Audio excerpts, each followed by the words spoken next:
Bacaan hari ini diambil dari kitab Injil Tuhan kita Yesus Kristus menurut Yohanes pasal 20 ayat 19 sampai ayat 21. Yohanes pasal 20 ayat 19 sampai ayat 21. Beginilah firman Tuhan. Ketika hari sudah malam pada hari pertama minggu itu, berkumpullah murid-murid Yesus di suatu tempat dengan pintu-pintu yang terkunci karena mereka takut kepada orang-orang Yahudi. Pada waktu itu, datanglah Yesus dan berdiri di tengah-tengah mereka dan berkata, "Damai sejahtera bagi kamu." Dan sesudah berkata demikian, Ia menunjukkan tangannya dan lambungnya kepada mereka. Murid-murid itu bersukacita ketika mereka melihat Tuhan. Maka kata Yesus sekali lagi, "Damai sejahtera bagi kamu. Sama seperti Bapa mengutus aku, demikian juga sekarang aku mengutus kamu." Demikianlah firman Tuhan. Berbahagialah setiap kita yang mendengarkan, merenungkan, dan melakukannya dalam kehidupan hari lepas hari. Haleluya. Haleluya, haleluya, haleluya.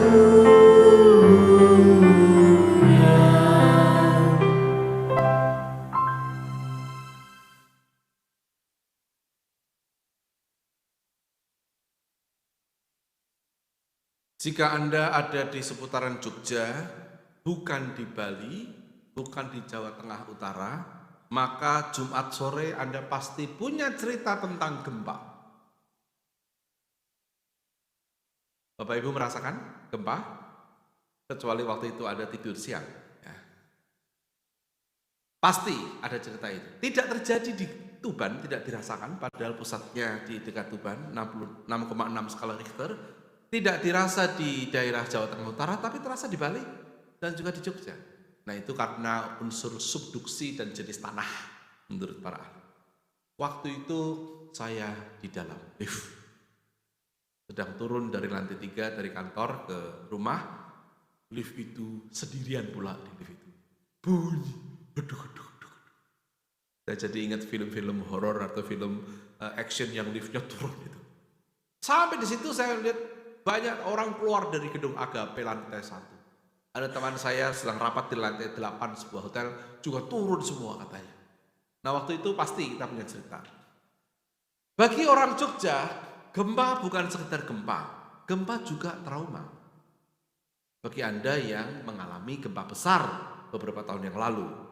Bagi yang tidak, mahasiswa yang baru-baru tinggal di Jogja, hanya mendengar cerita tentang gempa Jogja, kalau kemarin gempa, dia akan, oh kayak gini. Iya kayak gini, kamu baru pertama kali. Tanya orang-orang yang rumahnya hancur.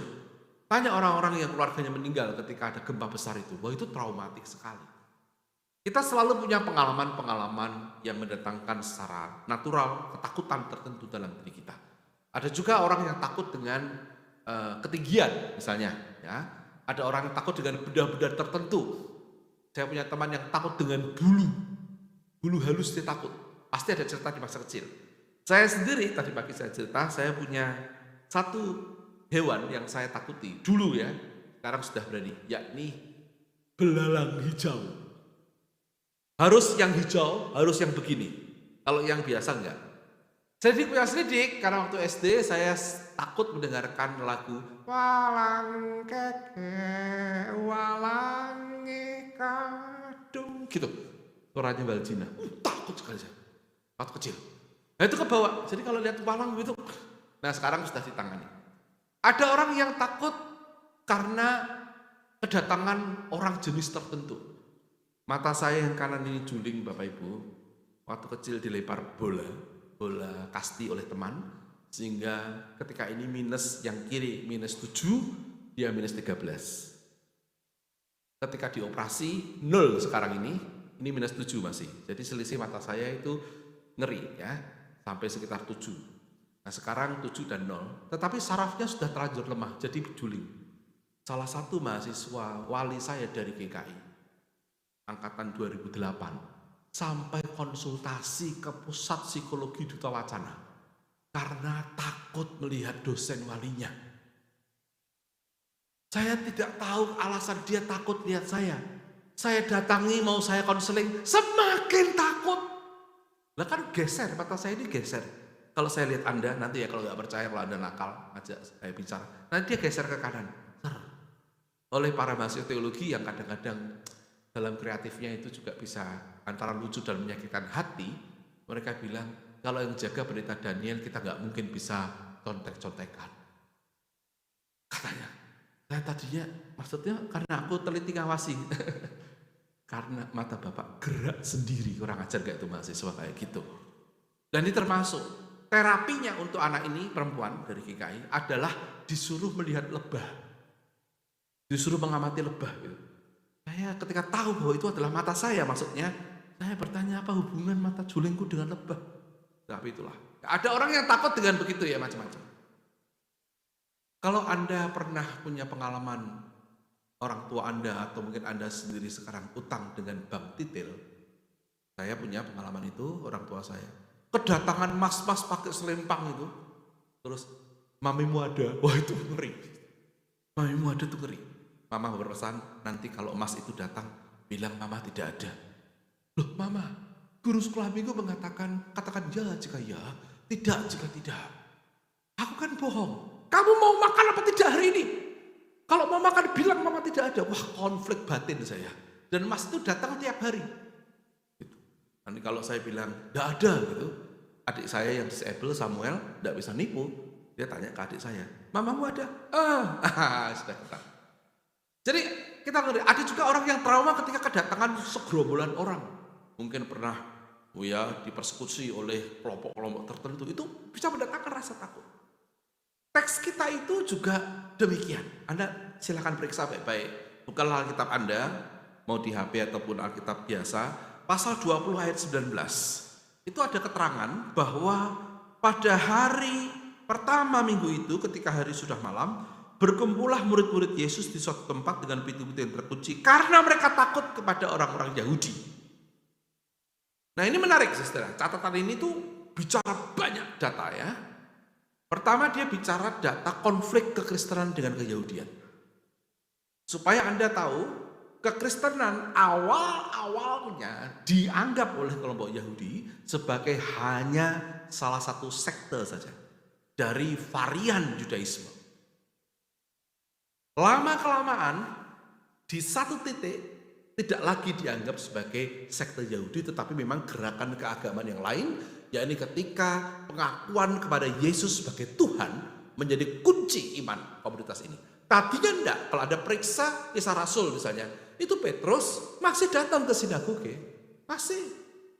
Rasul Paulus ketika pertama kali mengabarkan Kristen, dia selalu mendatangi rumah-rumah doa, itu sinagog yang ada tersebar di seluruh Asia Kecil.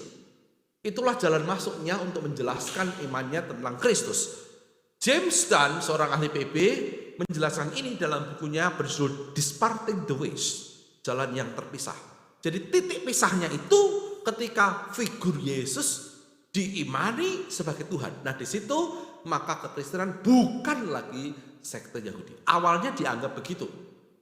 Nah jadi ini sebenarnya menceritakan sesuatu, saya sudah takut.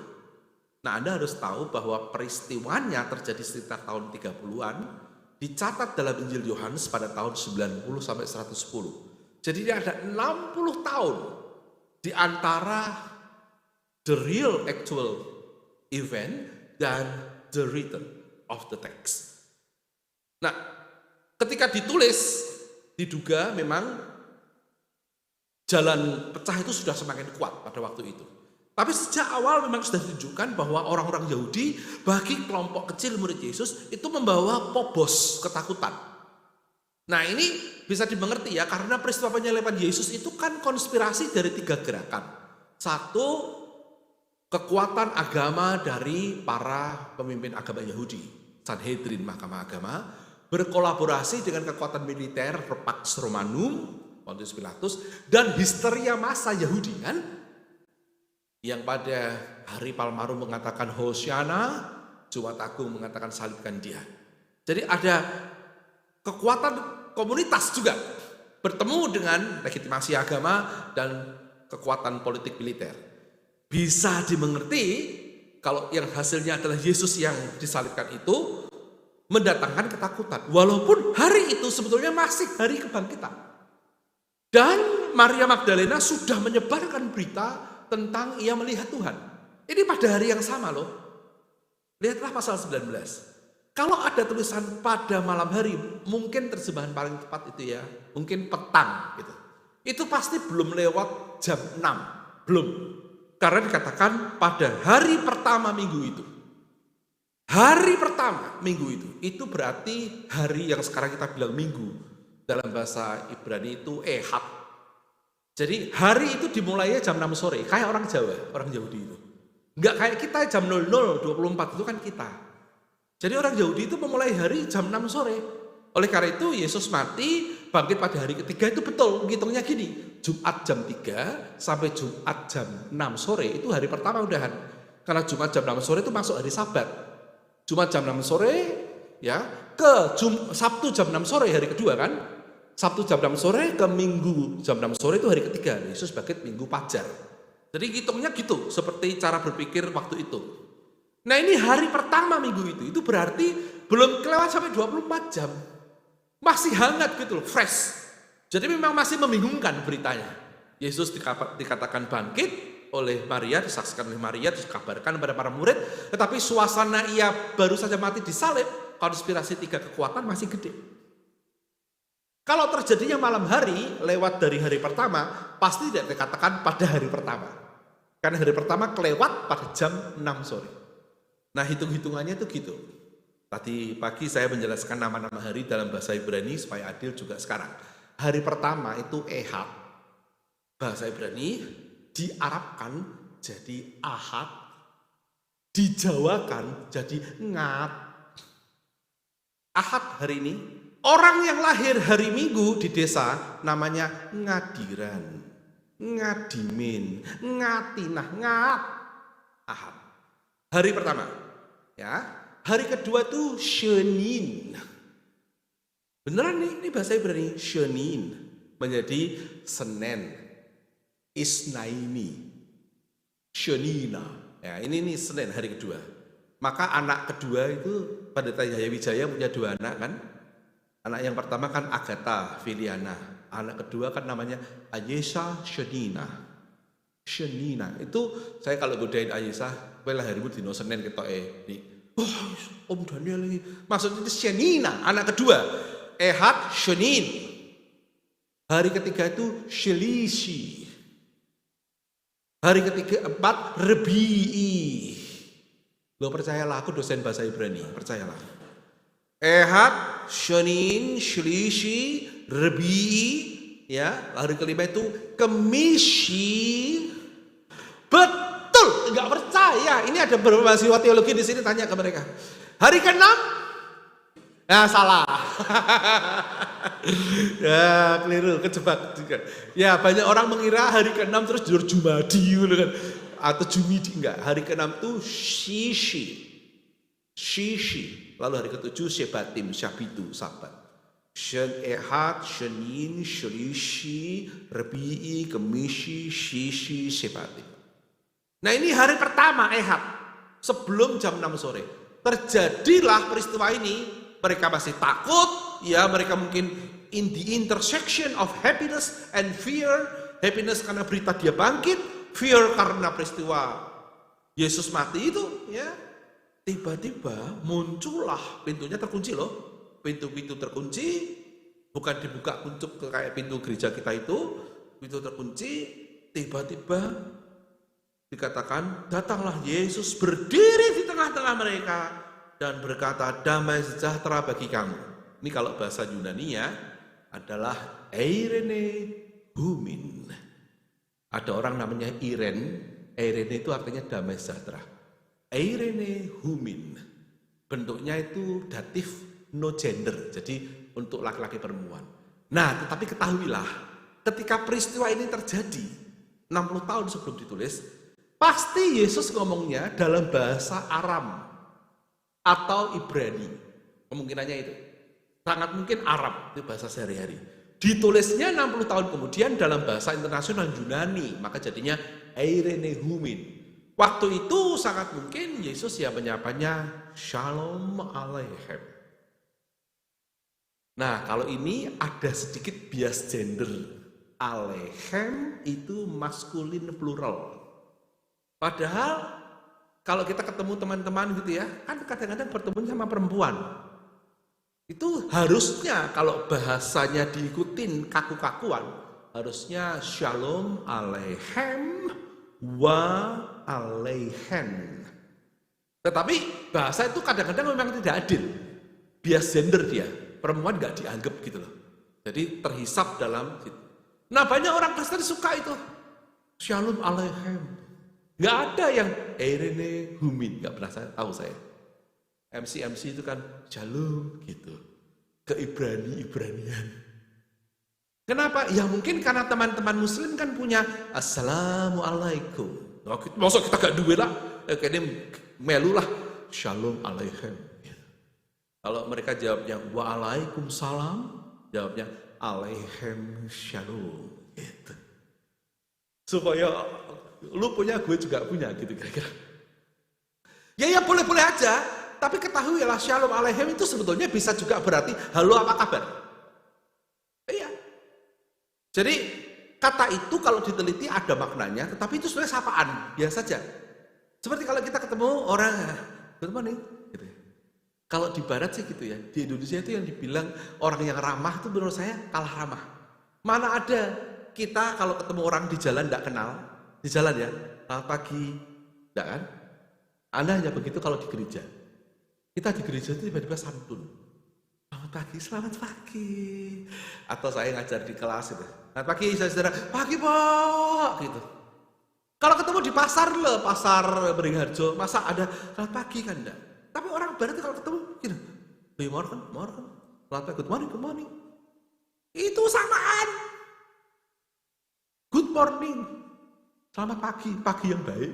Tot sondah, hari Minggu, oh ya sondah, Minggu yang baik. Itu oh ya sondah, selamat hari Minggu. Kita begitu. Tetapi sekali lagi sebetulnya selain sapaan dia punya makna, saudara.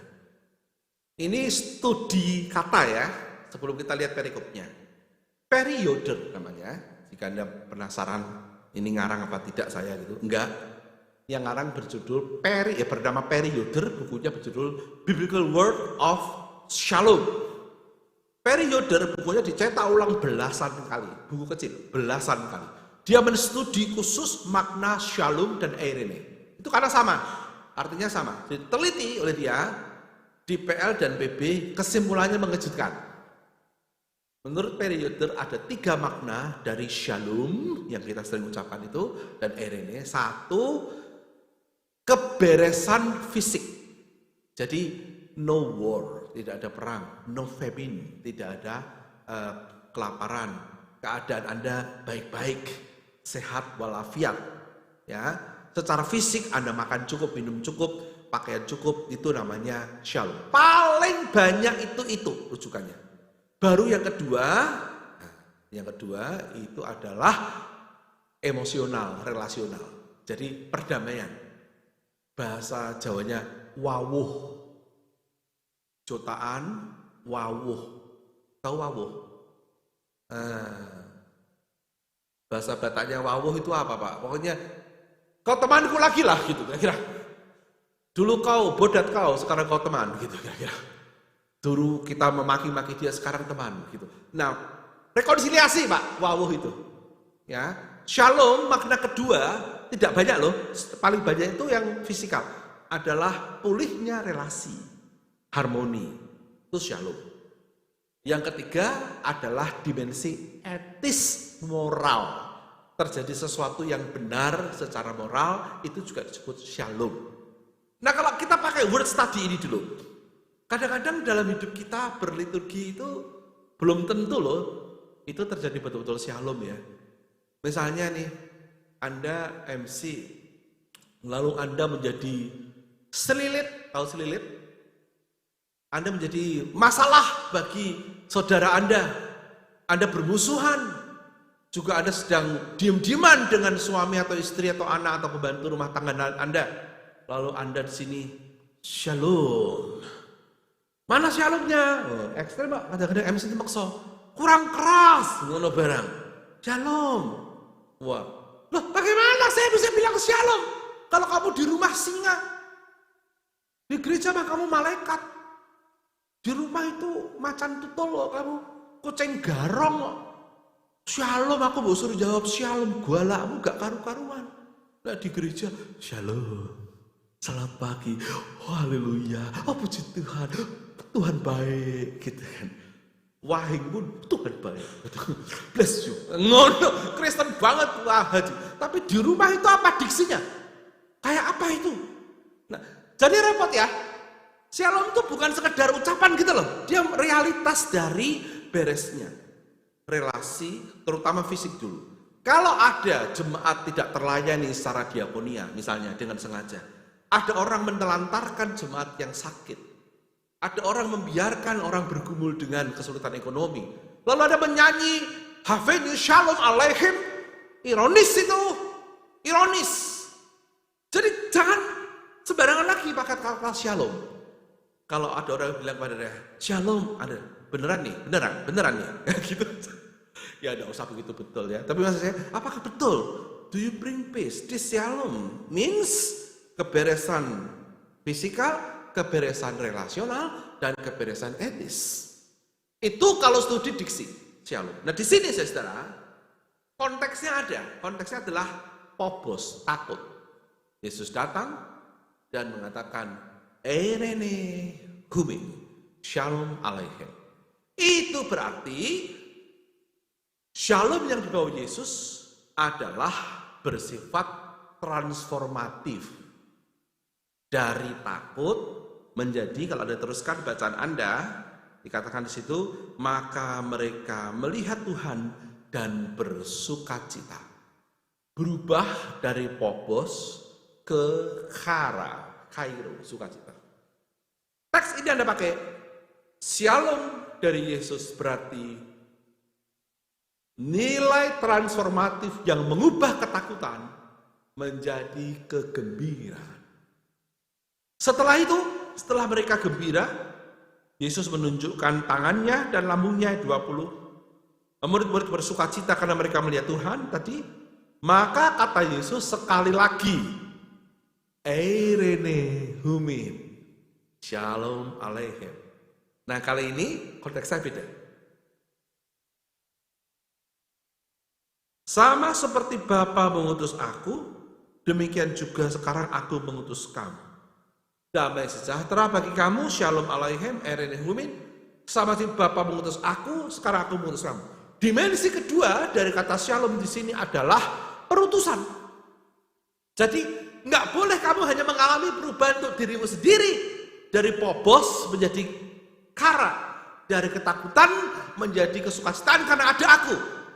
Setelah kamu mengalami perubahan transformasional, sama seperti Bapa mengutus aku mengutus kamu. You should bring your shalom out there to the world. Itu dimensi kedua. Jadi tidak ada maksud untuk memonopoli shalom. Shalom harus dibagikan. Fungsi kedua dari shalom di sini adalah perutusan, pewartaan.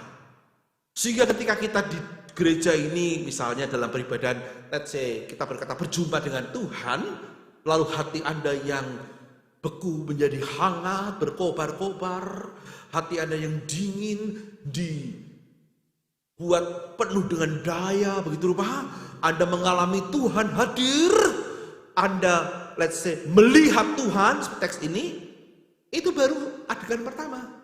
Maka dalam liturgi itu kan Anda kemudian disuruh kembali kan. Liturgi gereja itu tidak ada yang menyuruh Anda terus di sini, nggak ada. Nanti lihat toh, saya akan bilang pulanglah, atau Pak Agatha sih pilih kata pergilah. Tidak ada yang begini, tinggallah terus. Saudara-saudara, tinggallah terus di sini. Tidak. Pendeta gini itu yang bilang tinggallah terus. Setelah beribadah, lalu saudara-saudara sekarang pulanglah dalam damai, pergilah, kadang-kadang begini juga bahasanya, kita telah menikmati liturgi gereja. Sekarang marilah kita masuki liturgi sesungguhnya. Bahasanya bisa metaforik begitu ya. Tapi intinya balio, ndang balio. Anda kira, Anda tulisin enggak, pulang. Tapi jangan hanya pulang, terimalah berkat Tuhan. No. Ada dimensi perutusan. Shalom itu begitu. Jadi tidak boleh ada memonopoli pengalaman spiritual dengan Tuhan. Sebetulnya sayang sekali tidak dibaca dan memang tidak dibuat jadi teks bacaan. Yang saya heran juga itu. Sebetulnya itu ada cerita Thomas setelah itu. Thomas yang tidak ikut 8 hari, diyakinkan tidak berhasil itu. Kalau tidak nyocokin sendiri itu kan, Yesus muncul lagi. Dan setelah dia muncul, dia juga bilang, Shalom Aleichem. Ada. Sebenarnya ada dimensi ketiga, yakni dimensi edukatif untuk Thomas. Nah, tetapi saya tetap akan ngeyel membaca ayat 31. Karena kalau ini tidak dibaca, teksnya tidak komplit. Lihatlah pasal 20 ayat 31. Mulai dari 30 saja ya. Setelah peristiwa tadi ini, lalu ada Thomas, lalu ini kalimatnya. Memang masih banyak tanda lain yang dibuat Yesus di depan mata murid-muridnya yang tidak tercatat dalam kitab ini, tetapi semua yang tercantum di sini telah dicatat supaya kamu percaya bahwa Yesuslah Mesias Anak Allah dan supaya kamu oleh imanmu beroleh hidup dalam namanya. Itu ada satu verb yang ditulisnya harusnya dalam bentuk present participle, yakni kata percaya. Jadi kalau diikutin bahasa Yunaninya itu kira-kira gini. Ada banyak tanda lain yang dibuat Yesus. Tetapi semua yang ditulis di sini ini, termasuk cerita Maria Magdalena hari pertama, termasuk yang Shalom Aleichem ini hari pertama juga, lalu Thomas itu ya, dicatat supaya kamu percaya. Ada kata percaya di sini present continuous. Jadi that you may continue believe. Supaya kamu terus-menerus percaya bahwa Yesuslah Anak Allah dan bahwa kamu oleh imanmu beroleh hidup dalam namanya. Jadi ada gagasan continuing. Peristiwa-peristiwa perjumpaan Yesus itu tadi dengan para murid yang takut lalu gembira, penegasan pewartaan dan edukasi Thomas, sekali lagi ya, transformasi, pewartaan dan edukasi dimaksudkan supaya Anda terus-menerus percaya, Anda dan saya terus-menerus menjaga kehidupan batin ini. Terus-menerus menjaga kehidupan iman. Tujuannya adalah pemeliharaan spiritualitas. Semua tanda itu diberikan, bahkan yang tidak tercatat, tujuannya itu. Jadi hidup kita harusnya masuk dalam arus ini. Menjadi agen dari perawatan hidup batin untuk semua orang yang berjumpa dengan kita. Kita mengalami shalom dan diubahkan, semoga begitu seperti teks. Setelah itu kita diminta mewartakan, mengedukasi, kalau Thomas, dan menjaga dinamika kehidupan bersama, supaya setiap orang yang berjumpa dengan kita dan kita sendiri berjumpa dengan mereka saling dikuatkan, memperoleh keyakinan terus-menerus Yesus Kristus Anak Allah, dan kita memperoleh iman yang hidup dalam namanya. Pesannya itu gitu sebetulnya. Kalau kita lihat sampai ayat 31. Nah saudara-saudara, dengan demikian kita sekarang bisa memahami bahwa kata shalom itu adalah a calling, panggilan. Shalom is not mere, it's not just a word, a beautiful word. No, it is a calling. An imperative calling, panggilan imperatif bagi Anda dan saya untuk mewujudkannya. Modalnya itu ada. Modalnya Yesus menjumpai kita dulu dalam ketakutan kita. Dari semua jenis ketakutan tadi yang saya sebut, ada satu ketakutan yang pasti Anda alami. Kalau soal belalang, Anda pasti gak ngalami, itu saya. Kalau soal gempa, orang Jogja ngalami, orang Tuban tidak, ya kan? Kalau soal trauma gempa hanya orang Jogja yang mengalami, orang yang daerah yang tidak pernah gempa tidak. Tetapi yang satu ini pasti Anda alami. Namanya angst. angst. A-N-G-S-T. Angst. Angst itu dimunculkan oleh dua filosof, Kierkegaard dan Martin Heidegger. Angst adalah takut eksistensial yang objek takutnya itu tidak visual seperti tadi, takut belalang, takut gempa, takut bang titil, takut segelomboran orang. Itu kan yang membuat takut itu jelas. Ini ada jenis ketakutan yang ketakutan eksistensial, yakni takut mati namanya. Makanya saya yakin semua kita pasti mengalami apa itu entenono nek kowe meh mati. Anda dan saya kan pasti mati toh. Masa kita hidup abadi? Pada waktu kita mau mati, menurut filosof Kierkegaard dan Heidegger, itu ada perasaan begini. Kecemasan yang mendalam sekali, eksistensial, yang tidak bisa dijelaskan dengan kata-kata. Karena sebabnya itu, ya realitas ini sendiri. Kita merasa kita akan tercerabut dari dunia, kita tahu gitu. Dan itu mendatangkan kecemasan yang luar biasa. Lebih daripada cemas begini, habis gereja kita dapat makan enggak ya? Saya nanti habis khotbah dapat viatikum enggak ya? Lah, ngono kok kecemasan apa? Ya ora, tapi kecemasan yang mendalam sekali. Nah itu namanya angst. Suatu saat ya Ibu, Bapak, kalau Anda pas mau mati, ngalami, ingat, oh ini yang dikhotbahkan Daniel Setiabudi itu. Dan waktu itu enggak usah aku WA, enggak usah, wes, enggak perlu. Bapak, saya angst Pak, wes ora perlu. Hadapilah angstmu itu. Nah pertanyaannya bagaimana menghadapinya? Itu terjadi pada semua orang, mau beragama, mau tidak beragama, mau agama apapun. Kalau pakai bahasa filosofi, kecemasan eksistensial. Jika itu terjadi someday in your life, ingat, Yesus masuk ke pintu-pintu tertutup malam itu, petang, dan berkata, Eirene Humin. Jadi yang bisa mengatasi itu adalah jika Anda menyadari Yesus bisa masuk. Pintu tertutup saja dia bisa masuk. Saran saya, jika angst terjadi, bukalah pintu hatimu. Tuhan, ini angst ini. Aduh, kayak gini. Please Lord, come to my heart. Nanti dia masuk. Shalom Aleichem. Eirene Humin. Anda akan mengalami transformasi. Dari takut jadi sukacita. Nah mungkin Anda tidak bisa mengutus menjadi perutusan karena bariku kan mati kan. Ya toh, begitu ada set gitu paling Anda bilang, kalau saya sih berencana, kalau saya ya rencana saya lo ini. Orang kan boleh atau punya rencana gimana sih? Anda buat sendirilah rencana Anda. Saya itu rencananya kalau bisa matinya itu kalau boleh ya jam 10-an lah. 9:30 pagi diranjang gitu kira-kira. Ada sinar matahari masuk. Terus ada debunya gitu. Saya bisa lihat debunya gitu. Loh ya boleh toh terserah toh. Karanganku kok. Anda ngarang aja sendiri. Lalu saya ingin anak istri saya itu ada di samping saya. Saya bayangkan kalau mungkin sudah punya menantu mungkin ya, berharap juga punya cucu juga sih. Saya akan bilang ke mereka, dan saya sudah bilang nih, ini saya bilang, nyanyi lagu yang papa pesan. Udah, mereka tahu, makanya mereka kalau saya nyanyi lagu itu mereka, halah apa ini gitu, selalu gitu.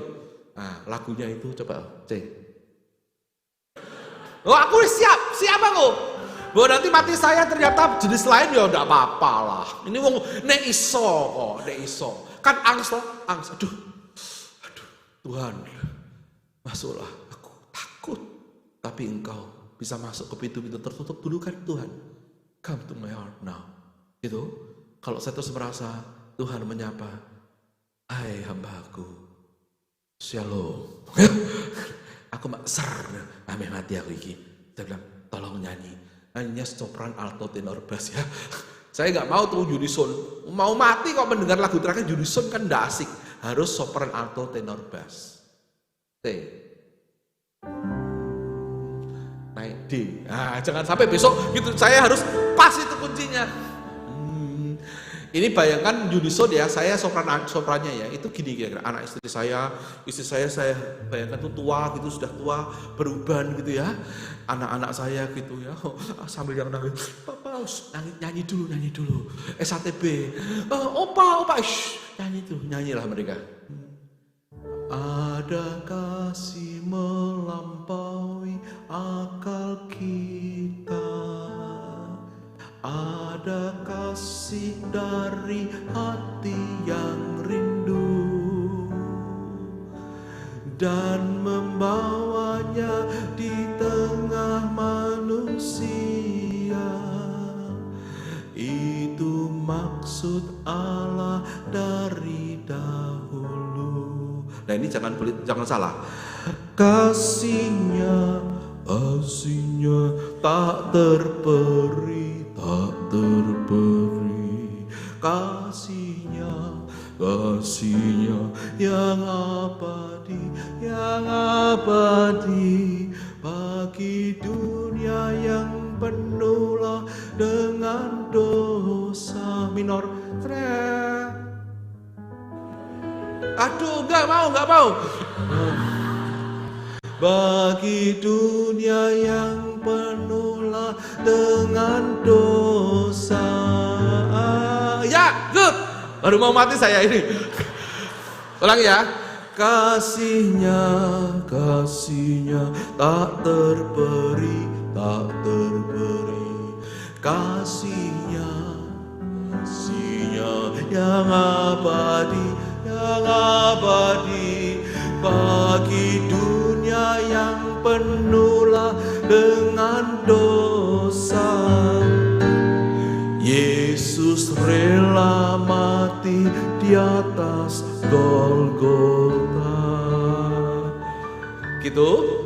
Jangan ditemuin dulu, ini momennya. Aduh, momennya saya harap mereka tidak tepuk tangan waktu itu ya. Golgota. Terus this is my moment dong. Terus saya akan bilang, ya Tuhan, sekarang biarkanlah hamba-Mu pulang dalam damai. Papa, wah gitu.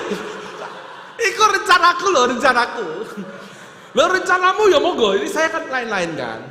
Nah, di situ saya tidak bisa mewartakan, tetapi kematian itu bisa terwartakan. Dimensi yang kedua, yang saya alami transformasi dari angst ke peace. Yang melihat itu ngajak nyanyi, mungkin ada majelis GKI, denger ini kan, mati sih dan teko delok terus belu kasihnya yang abadi. Ngono kuwi ana melihat, oh matine ngono kuwi. Terus ada cerita. Nah saya nggak tahu itu kalau seperti itu, nggak tahu, mungkin aja saya mati tahu bruk mati bar, nyanyi pun nggak sempat, mana kita tahu. Tetapi selama hidup kita masih ada, kenapa nunggu sampai mati? Kiranya dalam hidup kita itu ada transformasi, ada perutusan, dan ada edukasi, supaya semua orang dan diri kita sendiri mengalami kealahan Yesus, iman yang dibangkitkan, terus-menerus jalan. Hidup ini sulit, saudara. Seperti ziarah di padang gurun, banyak ketakutannya, banyak kalajengking, sinar mentari yang panas, banyak badai pasirnya, banyak kesulitan airnya, macam-macam hidup kita ini. Dan kita berpetualang bersama-sama dengan semua manusia. Setidaknya dalam petualangan itu, usahakanlah kita yang mengalami Kristus itu menjadi oase di padang gurun itu. Oase. Sehingga orang-orang yang kelelahan, yang haus, yang butuh sekali, ketemu kita itu seperti ketemu oase. Lalu bisa mendapatkan sesuatu. Semoga begitu hidup kita ini di padang gurun dunia ini. Tetapi oase itu baru bisa jadi oase yang baik jika dia connect dengan sumber air di dalamnya, bukan? Sumber air itu adalah shalom dari Kristus. Anda baru bisa menjadi oase yang baik jika Anda terhubung dengan sumber mata air itu. Itulah tugas kita, tugas Anda dan saya di tengah-tengah dunia ini. Konteks kita itu beda-beda, rumah tangga kita itu beda-beda, pekerjaan kita, pergumulan kita itu ceritanya beda-beda. Tetapi panggilannya sama. Dipanggil untuk menjadi agen transformasi dari popus ke kara, ketakutan ke sukacita, menjadi perutusan damai sejahtera, mengedukasi hidup orang, dan menjaga kontinu demikian. Terhubunglah kiranya kita dengan sumber air. Jadilah oase di padang gurun. Jangan sembarang oase, tapi jadilah oase yang segar, yang jernih, dan oase yang bersih.